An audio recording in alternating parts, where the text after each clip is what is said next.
Hello mga halabibs! Nandito tayo ngayon sa Las Piñas, sa Daang Hari. Siguro nagtataka kayo kung bakit nandito tayo samantalang general na kayong nakalagay sa thumbnail. Well, ito lang, umpisa lang naman kasi hindi ako nakapag-intro doon sa video na yon kasi hindi talaga siya yung pupuntahan ko. Parang dadaanan ko lang siya talaga, sa Infanta talaga ako dapat pupunta. Nagkaroon lang ng changes sa biyahe ko, kaya ayun, nag-iba. Kaya ito, roll BTR please. Joke lang, pero yan, play na natin.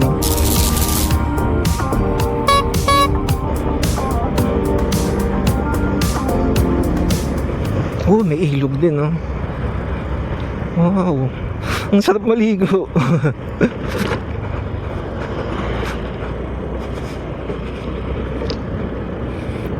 Gusto kong maligo.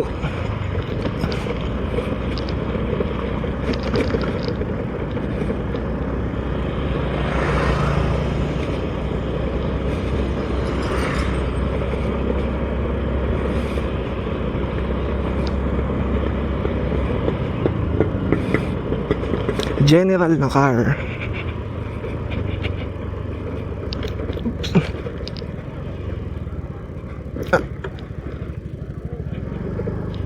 Sir, magandang araw po sa tourism po. Tanong ko lang po, taga saan po sila, sir? Taga Las Piñas, oh. Saan po ang punta nila, sir? Wala, pupunta, titingin lang ako dito. Ay, magpipicture lang po. Pero hindi naman po sila mag-e-entry. Opo. Mag-e-entry. Hindi, titingin sana ako kung may mamimerienda rin ako. Pero bala ko sana mag-picture lang dito. Sir, okay lang po muna assist ko kayo sa office para makapag-register na rin po sa tourism. Okay lang. Ay, wait lang. Ay po, sir. Lalakarin lang po ba? Ano po? Lalakarin? Ano po? Lalakadin? Ay, hindi po. Magmumotor po. Sige po.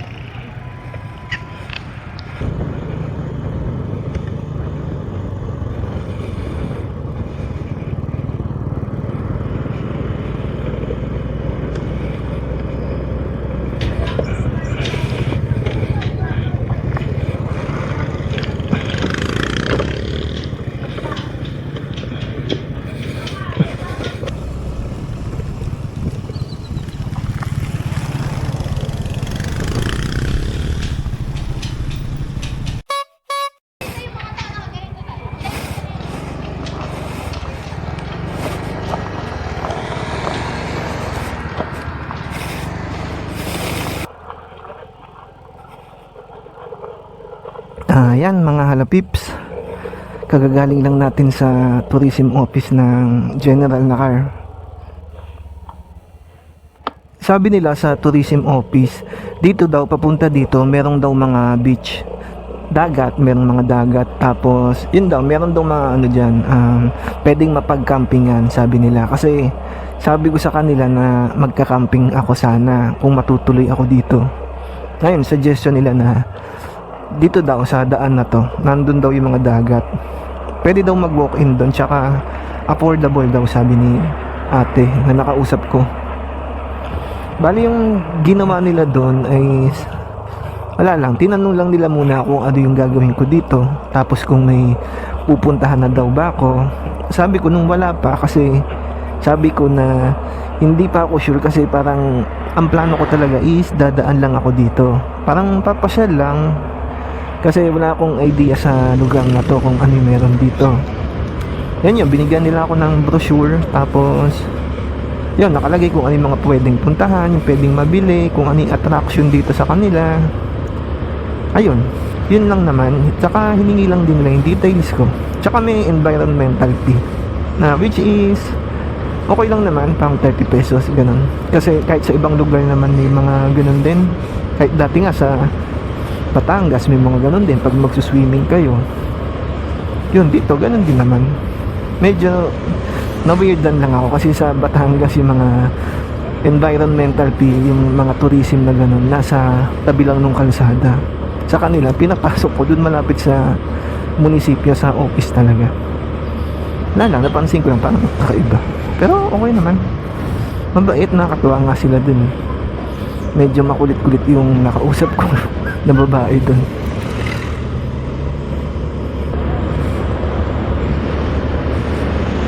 Oh, bundok.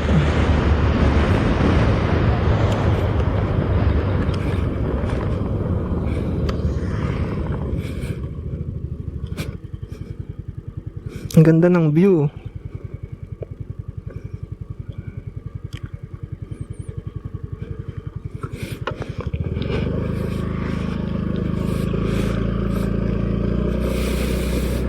Ganito yung mga napapanood ko sa TV sa mga horror movies, yung parang yun, yung kahoy na yun.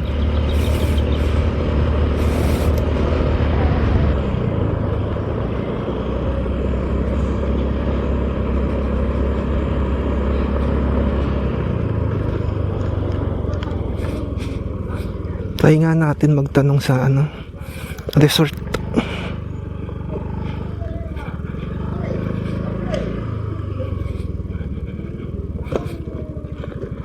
Tuwing ako ay nasa ride, ang pinaka nagugustuhan ko talaga is yung mga tanawin na nakikita ko habang umaandar. Katulad nito, mga coconut tree ang makikita, meron ding mga ibang klaseng puno at halaman. Kapag kayo ay nagpunta sa general na car, medyo i-expect nyo na minsan may mga madadaanan kayo na rough road, katulad nito. Pero okay lang yan para sa akin kasi patag naman siya, hindi siya yung bato-bato o kaya baku-bako.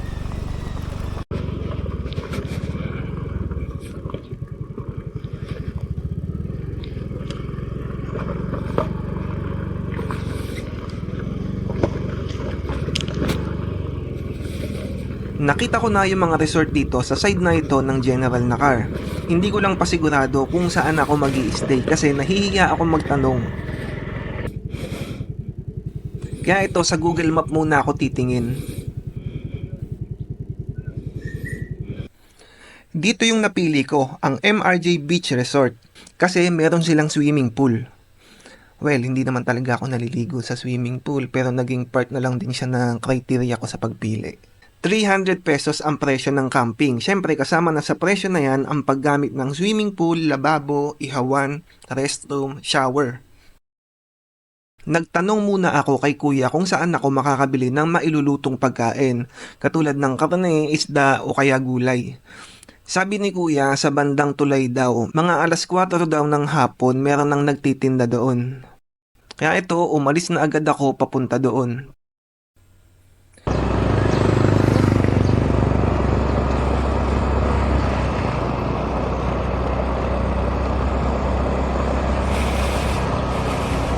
Hanap ako ng makakainan ulit. Kakain lang muna ako tapos babalik na ako sa resort. Ang dami ring mga commercial establishments dito. May mga nadaanan ako na para sa motor. Merong mga mini grocery, tindahan ng gulay, ng prutas. Meron ding kainan. Kaso hindi ko alam kung ano yung tinda nila. Kumbaga hindi malinaw. Kaya nahihiya akong huminto. Kasi pag huminto ako, tapos kinausap na ako ng tindera, mapipilitan na akong bumili. Kasi nahihiya akong tumanggi sa kanila. Kaya sinisiguro ko na alam ko yung tinda pag huminto ako.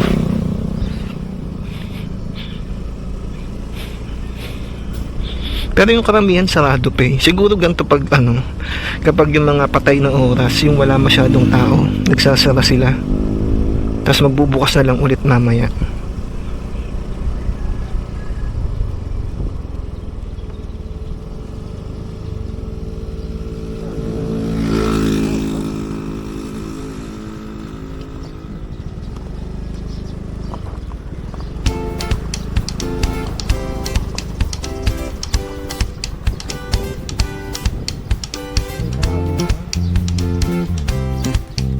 Ito ang breadery. Sa umpisa ay aakalain mo na puro tinapay at cakes lang ang mabibili dito. Pero nagkakamali tayo dyan kasi meron silang mga pagkain na ino-offer dito. Katulad ng mga pasta, burger, steaks at pizza. Para naman sa mga mahilig sa kape, meron din sila ditong coffee and non-coffee drinks.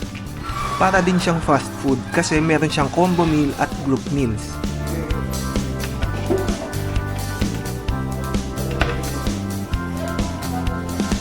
Cheeseburger at spaghetti combo meal ang in-order ko. Meron na tong kasamang iced tea. Sulit na sa halagang 170 pesos. Masarap yung burger at pasta na in-order ko.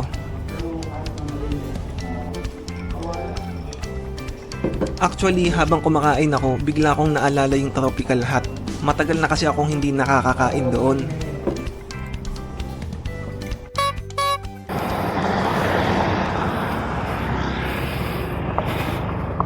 Yan, so balik na tayo sa resort. Ay hindi, bibili pa pala ako ng iluluto. Kakakain lang, luluto na naman ang iniintindi.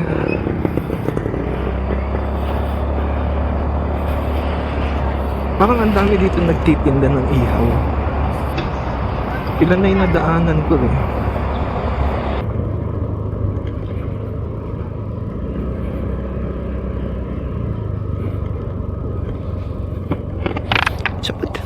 Saan ba dito yung nagtitinda ng gulay? Ay, ng isda. Sabi ni kuya dito, malapit sa may tulay na orange. May nakita ako parang pwesto pero wala pang nagtitinda. Doon na lang malapit sa sa munisipyo. Balik.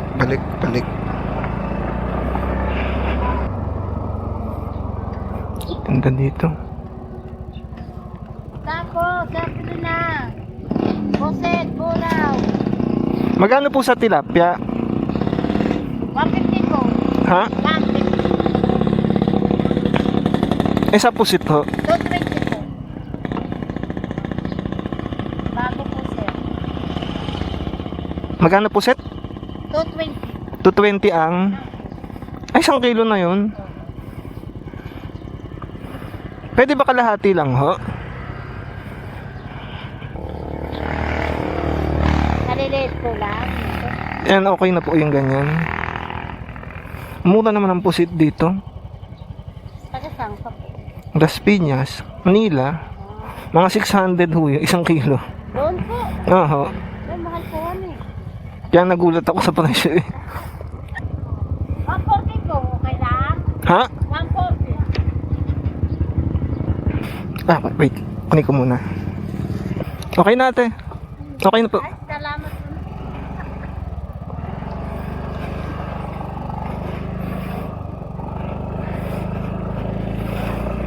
Grabe, ang mura ng pusit dito. 220 lang. Samantalang sa Manila, nasa 600 yun sa S. Kaya kanina, tinatanong ko kung kilo, kung ano yun, yung sabi niya 220. Ano po yun? Sabi niya kilo. O di yun. Nakakagulat lang.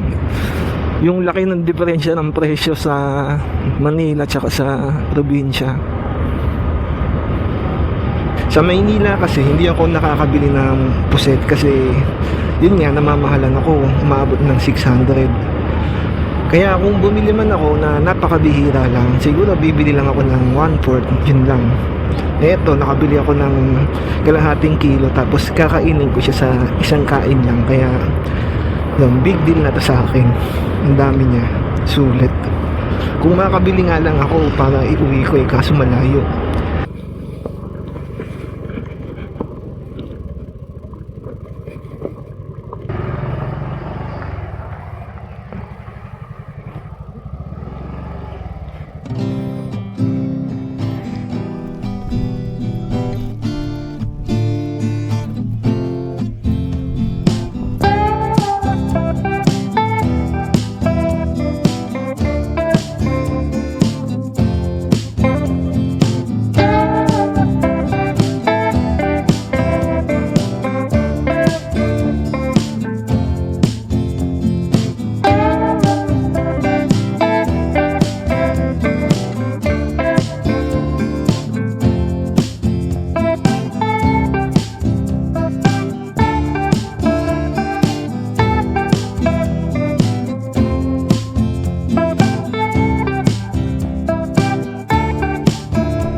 medyo kakaiba lang dito kasi maalat yung tubig dito.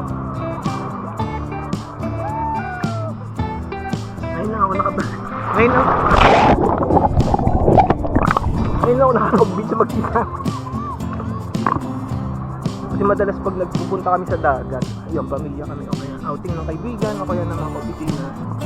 Yan, first time ito. Mag-isa lang ako.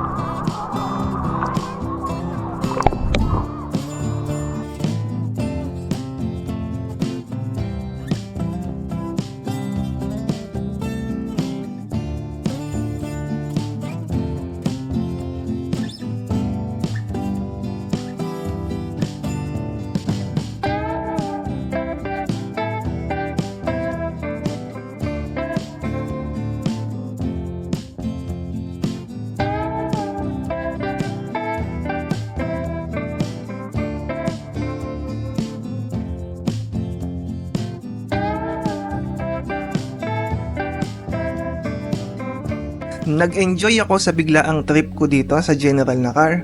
Hindi ko in-expect na maganda pala dito. Kasi ang tahimik at saka parang simple yung pamumuhay. Syempre nandyan din yung mga magagandang tanawin na nadaanan.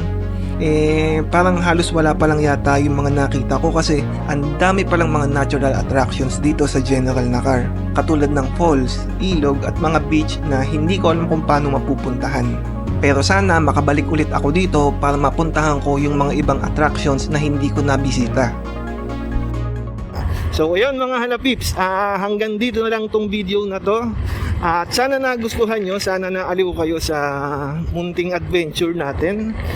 At kung nagustuhan nyo tong video na to, sana mag-like kayo dyan sa ibaba. At syempre kung gusto nyo pang makapanood ng iba pang klaseng video tulad nito mula sa akin, subscribe lang po kayo dyan sa ibaba. So yun lang mga halapips ha. Salamat sa inyo. Paalam, bye bye.